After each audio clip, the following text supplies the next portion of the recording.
كاك فريدون ما مستحورة اي وقت دانا وخير ما رمضان دانش مبارك بودن ودل خوش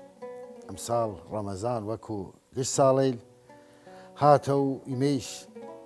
ورجا كم دمو كردي من اما دوارم هر وخوشي وسلامتي بودا باندان شو دينا خدا رمضان تان مبارك ان شاء الله ما مستا فرهاد وما مستا فريدون وان شاء الله بيشي من امصال همهات وخير وخوشي هم من الايمه وهم القشت عزيزان وهركي كبيشي من كرد خمان هم زوان خمان وشوتان وخير وخوشي والله خو خير رمضانيش رمضان مان خيره وبركاتيشه يعني انسان تمام يعني نان يا اخوي او يا اخويني وبس وقت يعني تماشاكي ديك قوتي حالك يعني دربنديه وما خلاص كي وسلامتي ودومن ايمان شاب من رمضان بس يعني اسلام نيه يعني رجوع بس اسلام نيه قش دينان هر رجوع خوان ديرن يعني بيش يبان ديانة مسيحية يعني أنا بيش كشتي دام تخش كاك فريدون شو تيمور يا باسا حتما باسا كيم اللي قش شويو امرود شو بيروجدان كوار روجي بيرو شو خلاص كريت شو داس اگر خوزي شكتي ارى مسا روحت ايوا ازاد الشكات خوي كرد الشكات خوي كرد شكتي خو رجنا تاناني كي وتعرف اگر كار ديري تاچي كار ياخودي قشتي هوا وجنا وبيشتر هاي ايوا شيء ما يمشي من اخر زاينشس هر انسان فرق دري مثلا ياكي درو ديريك درو يعني حصاد درو خاصة هو درو كيك كان هو سقزاني نقبان هو كان زحمته بس خوين برسي كسيري كدرو كان يعني برسي ايوا ما هي الساعة والله الحمد لله يعني خاصة انتو خفتيته وتادموا لا خفت شو زاني ابدا من خفت النار حتى اني مروان يقف بس بالعكس يعني انسان الرمضاني يعني انه شاطئ بوغن تمام يعني كم خاصة والرجالية كم سخته بدو أخذ بوش اعتيادي ندبوس هاك فريد اللي حسوا ما مستحورة مزقاني خاصة داسك ما أراهمان خوراكي ما نسي وجاران إما كأجر إما وش بس تيديري وماله أو مالا شيء حفاظ يعني جهداري كردجا وبانه سمت الرسم خوي أكيد أجا إما شون هرشبو كردي من وهالي تشتغليات إما خمان درس نزيكي من وياكين فقط إما أجر بيت بس إما بكيم بس خيزان وخمان بكيم من هالي إما مانجر رمضان أجر لمال نان نخوي منو نان درسنا كي من لمال لذت رمضان نيا آفرين شون كوقت ماتور دليفري دينم ماتور سكل دليفري نزيكي دمو كردن دمو كردن يشم أو سمت الرسم جاران شيء نمن هم هس جاران أو خوراكي وقت كردنا إنسان باورك والروجي بي شواري بكي دمو بكيدن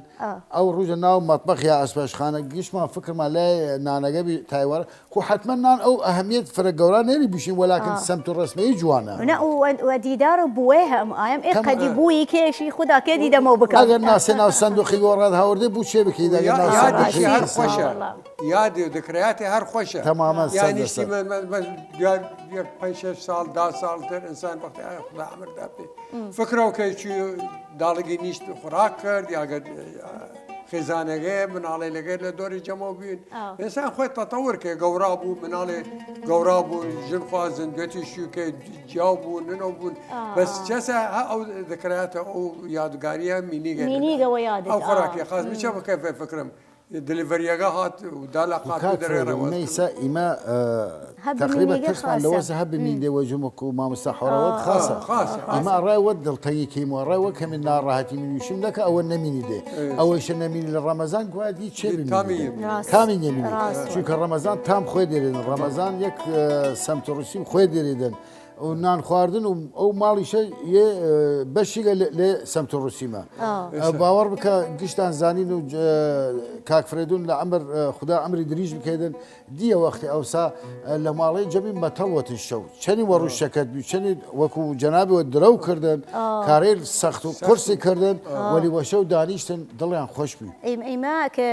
مشو ديري من متالي هم بايد اماده بكيمن اما شا قري ترباسي كيمن متالي خومن هم ما مستحول بالبرسيان وراوك جاران لمن هرشني بيوشي من بلي بمانيه ومحافظه كيمن لباني وخوشيه ولي مد دينما للرأي من يزان آية صاحبوم یا غەڵەت بوو دی نێزانم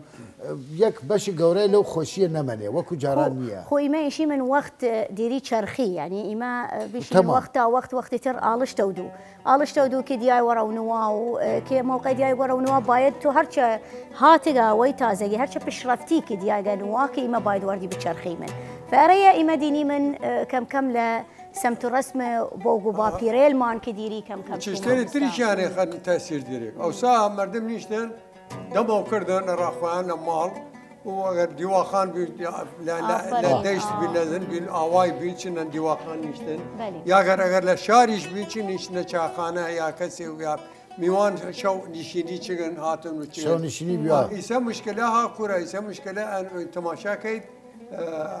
هەندانەگە ها دەسێ و مۆبایلە های دەسێ تماشا تلڤیزیۆنەکە تماشا مۆبایلەکە خڕێدێک نایسێ بەڕێ نیشتێ ناوخۆی قەیدی نییە تماشای شارە عبرکەی مۆبایلانە گوشیداری چه بکەی دەپێت توی شتێ وەلی بایدانی ئینسانەیە ئێتە تەوەرە تازە بێت تەوەر تەکنۆلۆژیە ئێمە یعنی تەسیر بەدیش دیرێک يعني تأثير اجتماعي دري اجتماعي أنا ما أنكر تأثير من ما أنكر إذا نها هي شاب بيشم هلا رمضان يعني جارسة مثلا من عليلتي أنا رمال مان بالي تيان غير هات نصر لما بابيري أنا ما أخير هل يك موبايل وخي هاورد أول يا رشاش صار والله إيش ما في إيش مرة شاتينا عشان بتوم دقس اللي أنا بيجي دفع خسر كيمن خسر كيمن بخانم مردان خوشي بكيمن بكيم أريك قلت سدسو وخمشك يابي دانال درا تابزاني من كيا امشو نشينية اهلا مامسا احوال مامسا زين شوني خاسي سعد شنو شو مالك خوش مشاتك شوني صحتك شوت وخير شيني مامسا خاسي بفرما دانش لا خيراتي أودي وقرأت ما بسال بس أحوالك كاش شوت وخير شد موكريت والله أذكر من تجربيات لي كردون ياخذيه وبرنج وأوضاع فرما وماسمع فعلا ويا فرما ونعيا راس يا وايد أولو كده ما وين بكين شو رواكهم الآن أنا عم فرما وعن نفسه فرما ما نارادي خير ما سعدي لي ما مستزار اي خير يهم مزغاني تردايش من مدام خرما ودو ما سغم من هالي هسه يهم جالي هسه درس انا جوتنا بين بس سلام قرنا را جناب دارنا را ما مساحه ولا خير بيني خير خوش هاتيه نفس خوش تشومن ورمضان تهم مبارك مدبارك يشمت اشراق خير بيني ما رمضاني وخير وخوبي ان شاء الله اللهم امين رجشتي ان شاء الله خو ايما امرو باوت مان باسكي كي ايما شي اوسا مانگ رمضان مان بی چی الان ایما باسی کردی من مو ما مستا فرهاد و مستا فریدون که باس کردی من که مانگ رمضان دی تام اوسانی است یعنی نبی شی من لگشت مالی دینیه اما فراد یعنی شی من لیچگ ایما خوازی من لأولو باس اوسا رمان بکید لشار خوتان لشار مندلی بعد باس بکی من که امرو چی آلش توبی والله اوسا يعني مانگ رمضان بيشي من أوسام مردم كشتي ومن النية باكين راس لون فرا نية أوز تمام أوسام مردم وقت مثلا ما زي وقت حفة كذا مزاني باي حاول مرد كاميرا فاشتري حازم كردي بزار شد معبرة اشتوان مقبط توازن لوبيا تذكر لوبيا فرا بردل كردي وأوسا زانين مجمدة والنبي ما نصير وسنية دير وخير قصاد برا لوبيا كرن دوبين دي شكل يزعل لما نشوف وجرو يعني لوبيا وبي يارو كرنا نا وكرنا وك بودا وك تشريب أقول لوبيا سو كرنا من نانوليا يا ولوبيا نا برنجيش إيه دي الشكل داشن أوسا كرنا أوسا وقت كنا نشغله كنا يخنيت والله توم الان تابعه چه یعنی منظوره نیا کس نیا خوی گنگ نیا خوی راست شد ما با فکرم فيها اوصاف فرعي عالم لوبيا برنج راس عوركن راس نفس عورك راس يعني اوصال نبدا وابورا مش خايب السن كم السن هالشيء كمان واجه اما ايشن شو برنج سينا والله شو برنج سينا بخوي سير رب مردم اوصا هاي تشتيله خواردن برنج جاء وصاي ليلة وصعب ويسنى مثلا إوارة حاضرة بكيت الرا سعورة لا سعورة نشن وانجل الساعات دي شنو دار جاي لبعض مدار أحمد يشتغل بالفعل اللهم آمين ورجلين يشتن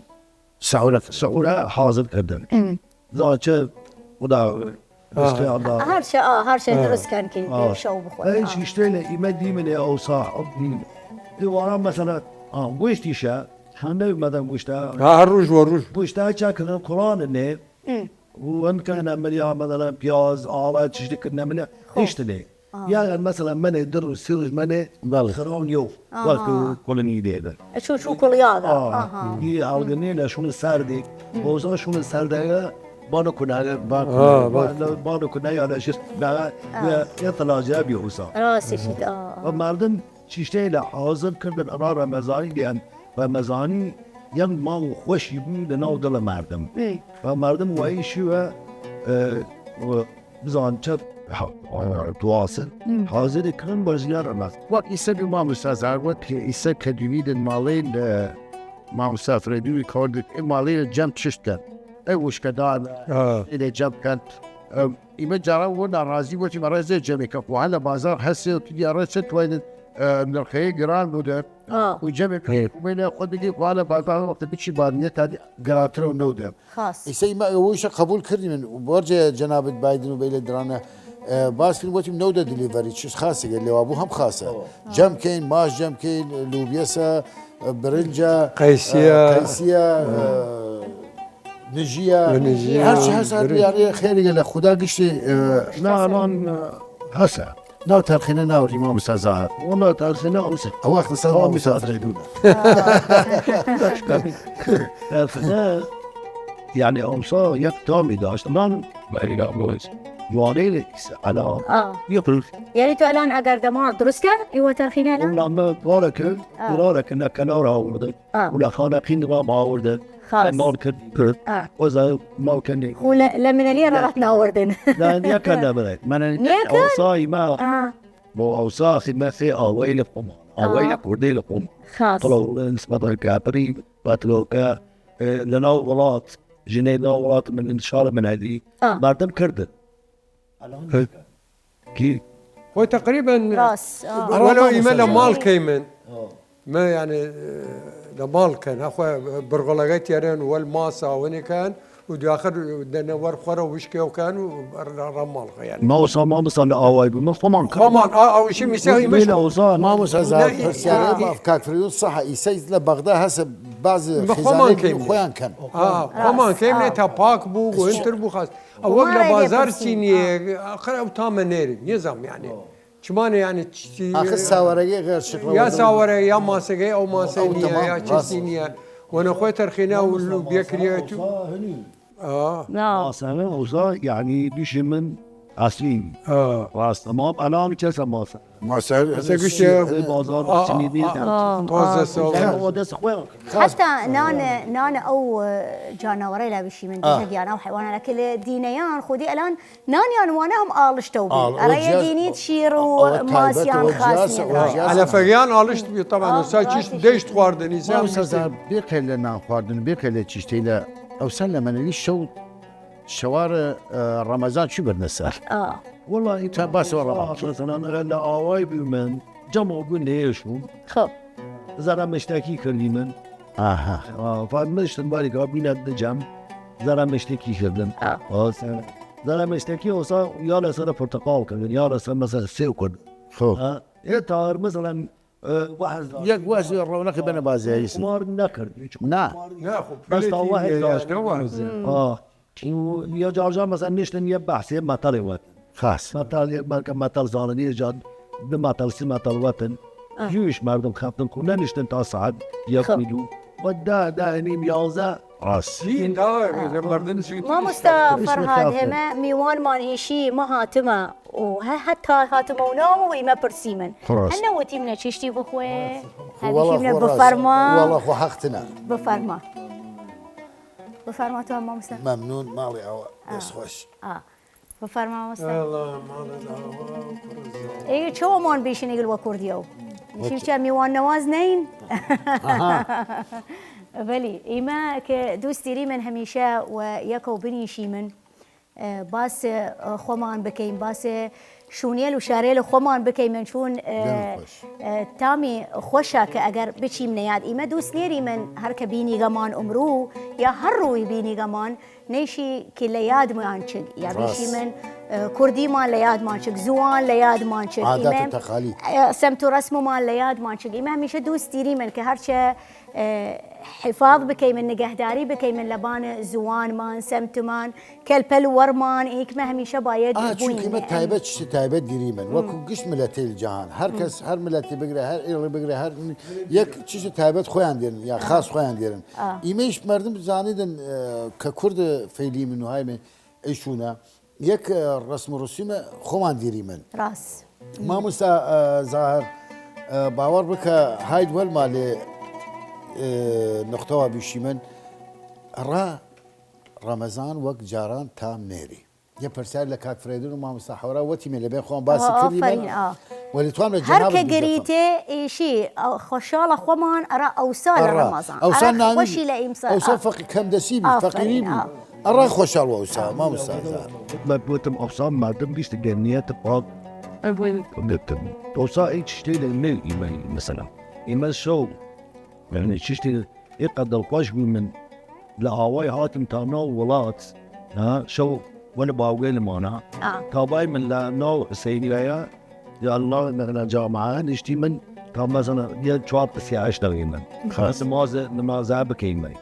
خلاص وانا باوغين ما هاتي من بديشتي من يد الساعة بنو شهر مني شو وي تشريك وي بيقول ساعات المشكلة ساعات وفاضل المشكلة را تو استفاده بكي هذا بكي ماما وتن أي إيمان ده بعيد بكي بيجشته حتى فيه راس دمت خوش ما مسا ظاهر دمت خوش بودن سچيمنا لايك هاك فريدون كيف تيمو هم باسه ادامه ديرو باسه كيم ان شاء الله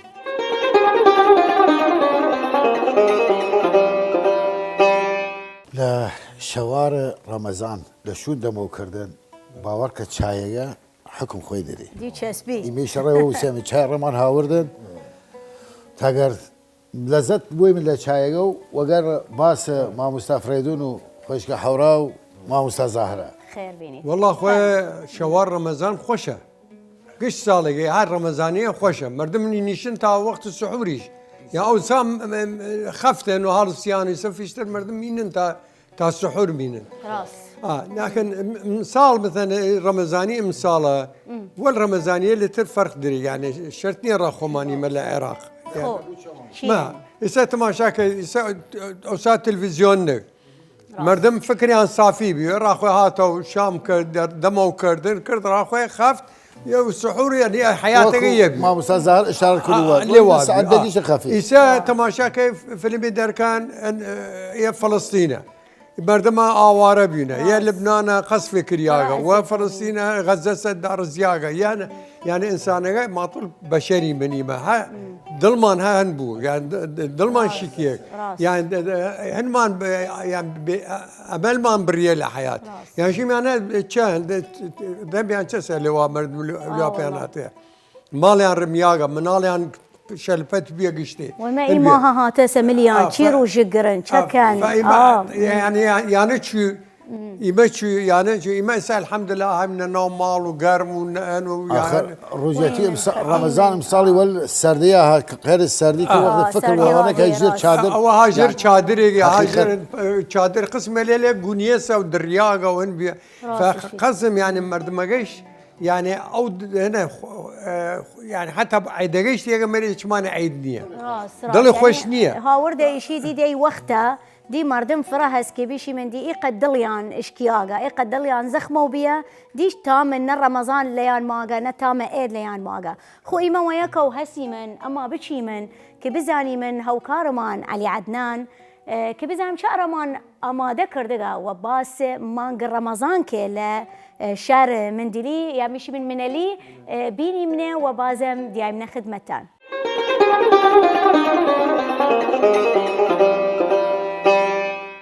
والهاتني مانجي بيروزي رمضان قزاي منالي وەکەش و هەوایگی تایبەت ڕازنرێدە و کە ڕنگدانەوەی کەلوپەل و دابوونەریتت دیێرینە خێزانەکان لەسەر مێزە ئیفتار هەروەکو جارجاران جەمە بوون کە لە کەشێکی خۆشەویستی و برایەتی تقالید منەلی ئەوسا ئەی فەقیر فوقرا نان و خودکردن خواردن و ئەو کوب خواردن لە ئاو و کوب چگەنە بازار ئەنارگەنیاک سەنم خواردن و ئەیسە ماشەڵڵا خو خێرە خدا هەسە هەوسا ئەمەرە هەوسا چ ئەوسا ئی هەوسا ئەمەرە هەوسا چ ئەوەمە یەکە چ و ڕەمەزان و خاتووەگەنی ئەوسا دان لە سەنەکە یک نفر سال منطقه تو اوسا نقار زنباره خاص لما هو او وقت تقاليد مان خاص بي وعيشت مان خاص بي ويعني مرتاح بي من فراء قوم مان كاس كاري مان قشتي يك ويك ناسد قومي مان قشتي جمابين أي تجرى مال أي فلانة أو تجرى مال أي فلانة يعني خوش بيهم أو بياقل قديمة لخدا رحمتي عم بكي ورحمة مردود عم بكي يا رب يا رأي ما رمضان مباركة إن شاء الله والله إيش نفس التقاليد قديم ديري من يعني الحمد لله قشت أهل من لي قشت يك وياك أو خدانا كي بكف بانجي شنا باني أو لا سمح الله قدري هات باني شنا لاي كم محتاجة فقيرة فقراء كم محتاجين یەک مساعدە یەکەن ئامادەکاریەکان لە ڕەمانگی ڕەمەزان جیاوازبی بازاڕەکان پڕبووە لە مردم کە خورما و گوشت سینن مەنەلی وە خورما زیاتر ناوبانگە لە ناو ڕەمەزان ژیانە مردمەگەی هەروەکوشیت جارانە لە مەنەلی ڕەمەزانی شەوەکان ئەڵسان شەفەق ئەوسان نەو ئێمە لە قەریەبی من هن كلاشير لبان كلاشير قيلان ألسايمن وساعات يعني وقت قيلان ورد لبان اعتبار ورد لأولسان بعدين كردن صور كردن وحركات شراء كارخوي أراد درو يا متى يتواصلون بيا راد شراء وريان خيريان برد يا على باب الله بيا سيارة داشت واحترام بيو مساعدات بيو هركش مامري سربري أو كاوري سربري هم قسمين كلها خوسيلي خويان وتفتور هم كذلك هم وياكو هكا مرة خوي بس وقت مثل قزان كرن كشي قوم كاربي من وزي كرن قوم خواني حال ملته واحترام ورمضاني احترام فربي الأوصى إشار كوشي خاصة خوام كتنيت والله خوي نادي ورد ميوش باز فقير لازم بكيدن وەلایانی کۆمەڵایەتی دابوونەریتیان تاوەکو ڕۆژی ئەمڕۆ مایەسە و مردمە مەنەلی و بەخشندەیی و خۆشەویستی خۆیان ناستریانە و تایبەتیش لە مانگە پیرۆزی ڕەمەزان کە جورا و جورە خۆیان پێشوازی وەلیکردنە و ڕۆحی هاوکاری هاوە نیوانیان لە ئەوسا و تاوەکو ڕۆژی ئەمڕۆ مردمە مەنەلی عادات و تەقالید خۆیان مایەسە و هیچ فەرق و جیاوازیگەیش لە نیوان یەکتری نەکردنە و ڕۆژی و عیبادەت خۆیانیشکان عەلی عەدنان کەناڵی شڕاق قەزای مەنەلی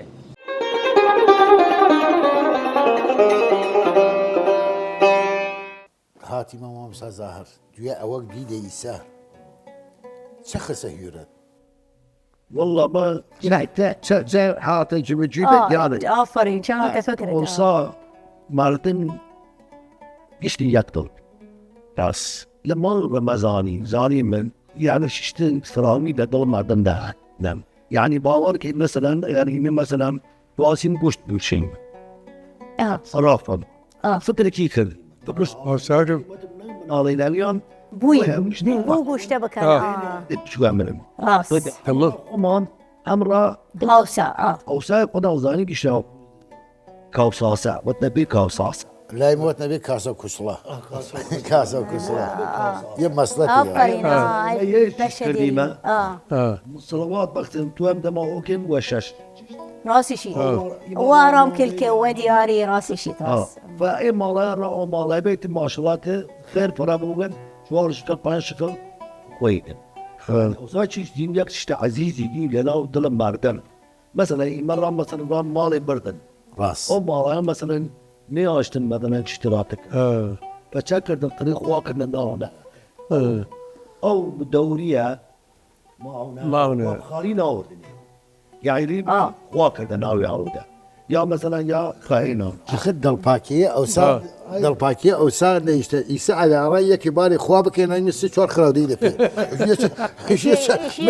متشارك كل كلمه متشارك كل كلمه سمت الشريك بالعكس فرا شيرينه يا سمت الشريك وصاي اشتري ديما مردمي سا او صا على مثلا يبوسي يدريبي لا ما رمضاني لا فكري لا فكري مفروض اخوي واسع مفروض مثلا حتى وقت مثلا وقت ايتين كشد الان خماني ما قورينا تو دايك تو يا سالي فكر انك يشد سعيده ما بيدنا تو يا سالي تاكيد بود اكيد شو حتى اگر خوت لخوي قورا تريد هم شيت يشيد لنا وضل منميني قال وضل نميني قال شيء تدوسي ولا اكيد تعال مثلا في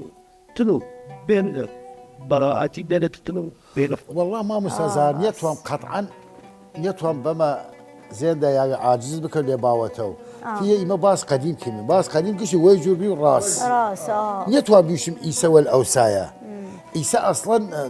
نا رمضان ده على كاركي نا عيد اللي كاركي نا محرم اللي كاركي نا أشهر حرم اللي كاركي بيشوار ساعة إياك ولا كان خسي إياك خسوك كي إياك تواد مال أوبر بليدا يعني من يتوهم إباسة وكان شو كيد إيمان يا أخوتي وين الشو ما أنا بنيشم كزي بكيم باس أخوشي بكيم راسي شو بتواسق قصيان وشكل أنا أي تطورها هو جيني تلفزيون أفلام جيني من موبايلها تقود يا كسب ثقافة كيت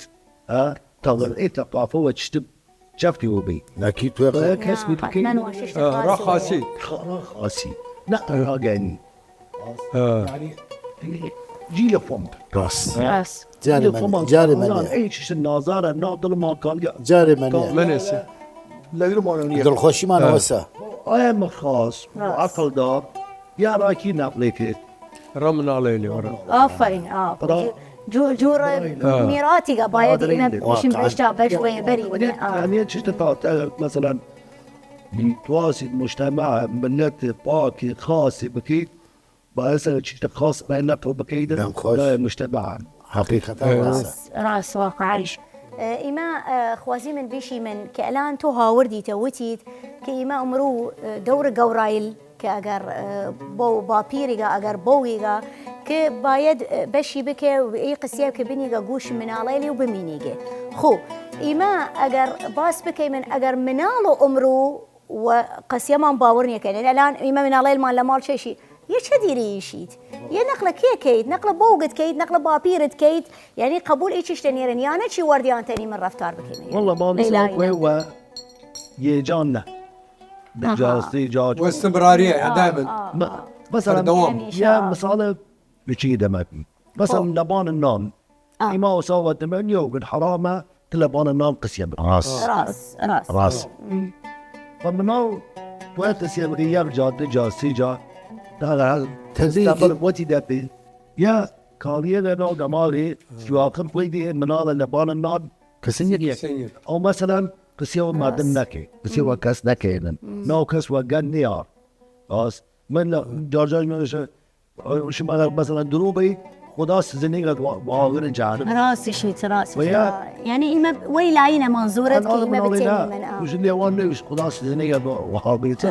راس فكري يا قلب كاليمني راس تشيش خاص تربية خاصة مثلا إما مثلا ما مثلا فريدون زاني ويمنا بقنا مدرسة من علينا يعني ما وتمسي راداني سيا صندوقي كله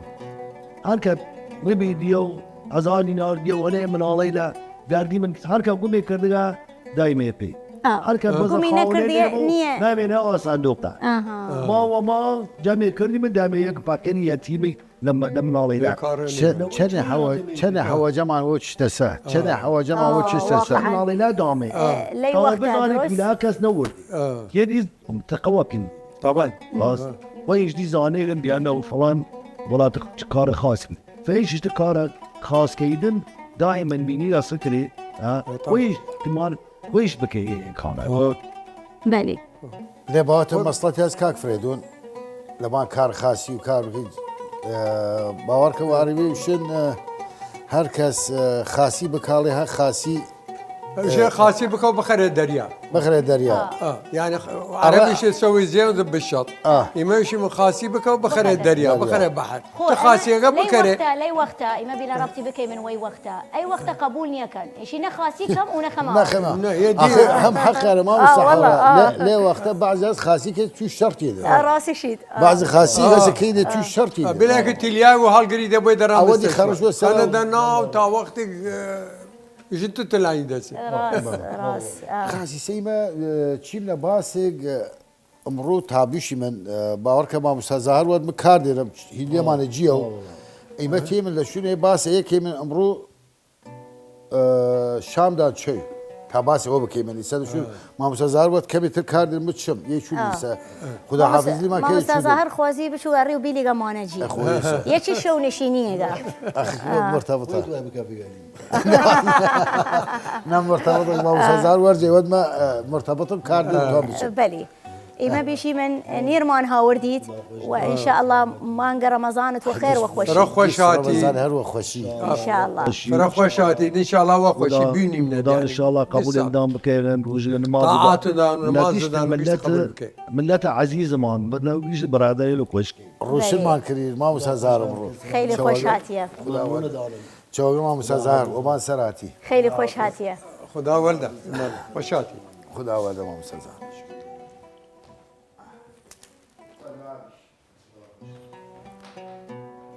إما بيشي من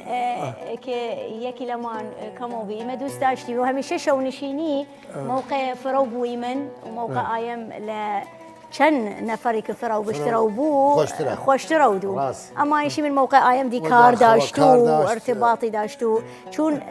در خصوص لمانگ رمضان آیم موقع دموکه چای خورد ایشی ما بچی من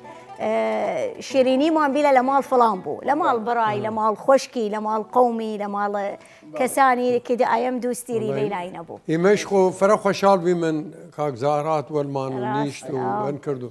باس هم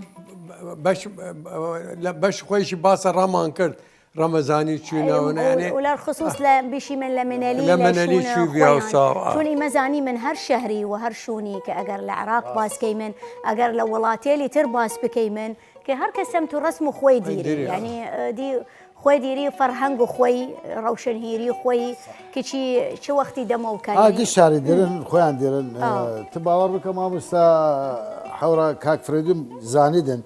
إما كلا خانقين بمنوسا دان هيش نرسي في مان يا جامع هنو لبان شد دمو كريم ودم بسايمن قلوبي لبان حسينية خانقين وقت قرمزة دم دا يعني دم بواز وقت الصوزة دم دا دم واز بك يعني حقيقة بنو شو سمتي يعني ديرة لا لا لا باويان شو ديرة فولي حركة تسوي الرسائل تماشى وقلوب حسينية كر أوقش حسينية نزيكنا تا دنیا تریکو بی یلا دموکر یلا دموکر یا دموس جار بی تمام دي آثارا قشت ها آسمان وت يلا يسد دموكم او دير اللي او ودير الحسينيه مثلا اوائل خسه تماشى 20 كيلومتر لشارع ديرني بس قبول ديريد مهم اگر باس وقت خوان بكم اما هم زمان او ظالمه بي زمان او ظالمه بي كموقع اما لبغداد يعني ده مود كردي او شو خواسي من سحريو بكي من كهرباء ني برق ني يعني كني هم مردم درست لنا ومال بين او بي انا فقط برق ني اما هاي يادم شوان وبان اي شراخيله لم خيجه يادم اي شراخيله كدي نشتي من يدور قورا داسله والله دنشتي من لبان وانا كالسحري خوي من يانا يعني هم ازيت بي من طبعا ازيت او سوتي من السحوري جناب دوتي السحري وتي باشام باشام يا باشيم يكي قال يا باشو بك يا باشام دمو وكارت بزاني ملي باشام وتي نبي باشام وتي دمو كرده دي وقت فطورتي وين دمو كيد دي وارث دمو كيد خراكي دي شام كي اي سوتي مي تويش بزاني من تاليات ما نشو اول شيء جوان خمانه شوكه يملا وش دوله مني من باسا شي باس دار كيدن باس قش لاقي بكيمن يملا وش دوله مني من hiç نقصنية her şey bazı bir وشيء ديري من يا وعربي شو مرادفات ما بترسى رقص يا راسي شيت يا شيء خاصية تاجا بزانن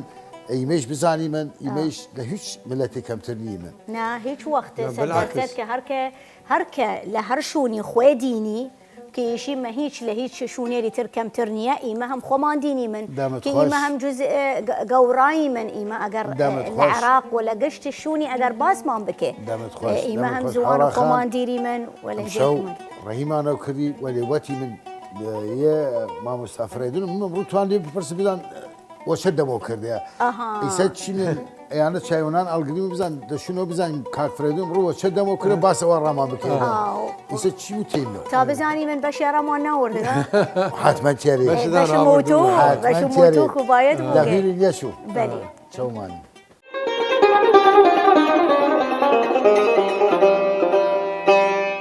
بەلی ئیمە ئەگەر خۆزیین باس بکەی من ئەیمە لەلاان چە دیری من و چه هاوەردەممان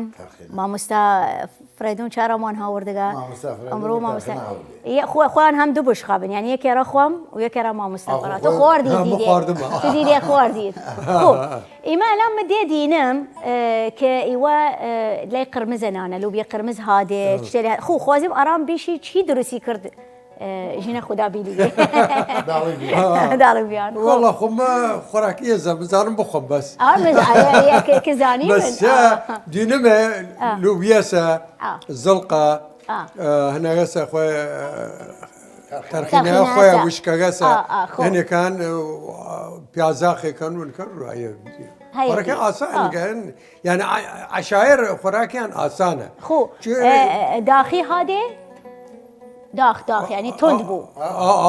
بەهارات تند بوو کەنەوانێ بەهاراتیش کردێت چیشکرێت خۆ ئێمە خۆزم بزانم مامۆستا فەرهاد ئیوەل لە ماڵ خۆتان هەم ئەو جووری دروستیکان یا جووری تر دروستیکان چی فقط تەرخینەکە خۆیە کێرنێکەنە ئاو خۆ پیازا خۆنی کەن و پیازداخیکەن هەوە وەسە توندی ئەڕینن داخ بوو خۆی ئەسڵەن داخە خۆی ئەسڵ ترشە خۆی هەم ترش هادێ و هەم ڕاستیشید بەسێ لوبیاونەکە تامداری و زڵقەکانی فرە تامداری و غیر تامەیەکە سەد لە سەد هەر شارێ یەک تاریخی دریوە پێ دروستی ینی مە هەم هایادم داپیر و مووقعی دروستی دکرد هەم جوورەیە کە ڕێ خۆتان دروستی دکرد کە سادە بی کە وەقۆڵی جوور مامۆستا نەسەڵق نەنامینە لوبیا قرمز نەنامی هەوە و جووری وەداخم هایدم بیچک بی من بشتر مووقع بیمار بی من مووقعی سەرما دخواردی من درستی دکرد و خاطر ئیمە کە سەرمایە چی بشی سەرما لە گیانە دەربچوو ئیگول تند بی یعنی ئیقە تند بی زوانت تفت ئافرین بەسێ قرە تفت نییە یعنی تەوە خاطر کەشی جووری زوان مهندس و زیا دیاری ڕوژەی لە واران وەکو ڕۆژ واران چونیشی گەرمی دیگە لە شت گەرم و نهائیان حسوە سەردین یەکەیت استفاده لێکە وەخت فلاوەزێ شتی بودن هەم استفاده لێکەن بەس خۆشە کە خۆشە ئەمڕوو کە ئیمە داشتوینێ یعنی ئەلام جۆر مامۆستا ئەفرێدون کە دروستی کرد و هاوردە و کە ئیمە ئەمڕوو بتەنی من بینی منە یا لێ بخۆی من یعنی خاصە کە ئیچ شتێ لە سەمتمان لە ڕسممان نەچوو فترة دمت خوش حرة فترين لبازارش نو يعني شتي وك توابي خلاص بي واللي يسجلني من الشارع شي ده خانقي شي ده كلار براني شي ده هر الشارع ما باند كانال برا سليمانيش هيك يقرنا وسا الشارع ما دي باند كانال برا عالم تيري جارتر هاته وراي وجود خوراكيه درسي كانوا استفاده اللي كان واللي متهم برسال لجناب ولا كاك فريدون بكام بفهمه إيسا وقت ترخينا نما وراوتي من شان مالي منو كاك فريدون وجنابد شايد بزاني قويا باسي بك بخويدي من يشوف فقط إما حسب بس فراتر العالم إيش نية دي يعني هفت هيشت شكل خوراكين يدا بان سفرة إيوارا هم نال الشكل يخويدن هم يكي الشكل يخويدن تيدو جنيدن يا باور بكان رمضان من ويجو نيلمي جارنا درما خشوية ويقاب ترخينه راسي شيء خرما ريني بي تشتي بي ترخينه بي ماش بي برنجولوبيا بي شير برنج بي هو إما حتى ما مستقسيت والشريم بورم إما رشا أمرو هاوردي منا وكبيشي من ما مستفردون هاورده وكناي منا لسر صفري أمرو تا بخيمنا ياد ديجران مان عزيزان ما مان مستفردين هذا هو يتم تاجر عالم بيني ده ما بزعل شيء ديني آخر زين شيء ما دائما كعسكريك وشني وشد خوراكي ديرين مشهور بس ترخين هسه راس خوي ساعة تمام هاتي الترخينة ترخينة أولية مشهورة هسه بس مش هم يعني حتى العشائر مان خوراكان تقريبا شكل يقدر شبه ديري راسي شيء يعني مثلا خرماورين اگر اركوازي بو اگر لما نليبوها خرماورين كريه اگر هنبوها خرماورين كريه اخ ما مساوسا هن بيشي من اختيارات فرن ياشتي ناش اولا كم دسيه خلق يعني عالم كم دس بي دوم تشت متوفرني تشتي راسي شيء يعني ست دانشيس اي شو نقدر هر شو بيدن او ساباس او ساكم يك شكلنا نايدن يا فرا برنجو خورشت بي برنجو خورشت رات درس كردن او قداش گوشت ناتي او ني هاو جوري ساده درسي كي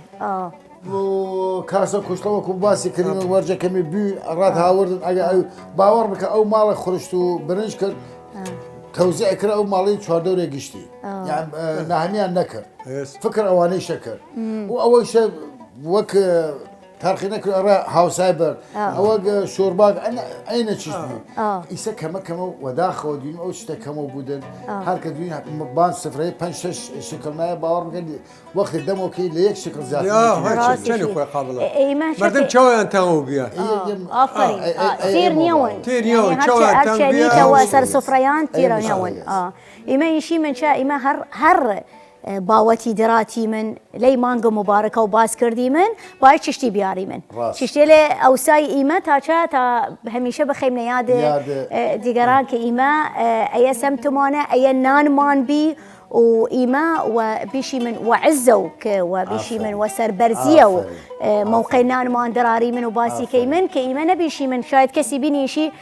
شي خوراكيان بيشوروا بي إيمة خوازي من يبود كدياري بكيمن كإيمة أصلا مان يسا خوراك مان يسا نان مان يبي أو جيل اللي درشي أو آميل اللي درشي كيسا افتخارك أكيد راسي شي أي خواردمانيان بيان افتخارك وشني تندرستي بي للاينه تندرستيان شني خاص بي هيج كس بيمار بي آسان بخوراك بيماري كسي دهات وهنيش يعني طبيعي بي تماشا الرينغا الناس وشن قنا يا تماشا كيت نما كاباني نانغا وشيان كرياسة خدانا كشني بيماري هسلا علي وقت شني بيماري بساطة أو سا و فقيري أو سافر ليس حتى أرداء تيرين وشيء أو آدنية أو سامردم خوان زراعة كردن ودراو كردن برنا ماكينة هريني أو آوردنا أو أرداء مفيد براءة سبيا بالعكس نخوش حلي باوتم مطالبة ما حورنا الجناول بفرسن جاران إيمت ديما نانجيا شعير نانجيا نهائيا أجر روح بكرة هذا الروح إلا بابجي ذات الجوراني نيو الآن دي تسشي أو قرصة بيسناني قصة شعجاجي حير كده دش درشيم موضوع بس توام بفهم هن توفيق الحكيم يكن مصري كاتب يشب بطنة الغني انتقام لجوع الفقير يعني الزك بنمياغن دولة منغا انتقام مرسري فقير غسا او زمانه اما زانسي بس فقير جوع خوك راس يعني ايم مثلا خانه دام مالو هن ما قشت مردما نان غنم خورد جا غنم يا غنم مصري بي دوسين اوداش كلاتو بي يعني شبي يعني ست مشاكل والله دولة من فيركي دولة من هيك شو شكل سكر ديري هير بابو شو لان جوجي تقول ما أنكران ترى قراني كردن بس أنا ما بمام استحورك جاران نان جنم جوران يصير شعجب يعني هنجيه قصدم عفوا يا كي جينيا ما ك جفتما وكرسي إيشي رنجي أوس كان خوي أردسة رنجي أوس كان يا قهوة رينن يا زم شاء رينن تا جوري جابيو بكن بلي مش جفتما وديما بلي إمام لقى نان جو خواردنا لا فقيري ست ما شكيت دولة منا بس عمارة دري وشوف في نان جي خوي وخاطر شو بيمارة يا أمرو مردم أرا خاطر باريكي خويان بكن أول شهر ليشان بيشو بكن شيء ليه بخوي من تا بيشي من رجيم جيم رجيم ورجيم شون إشي نانا تشرمق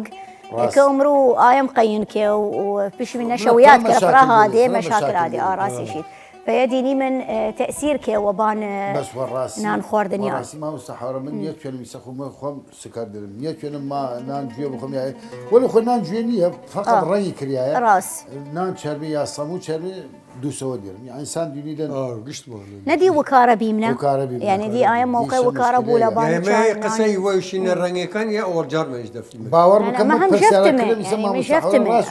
يجي نفتس العرب جفتمه شو كمان مسا تفسير ترني خوي شيخ وقبونيو الراقب أو سا بابجيبي نان جا بابجيبي هر شو بيبقى أو بابجيبي شيء بي بس شو بيسناني أو كذا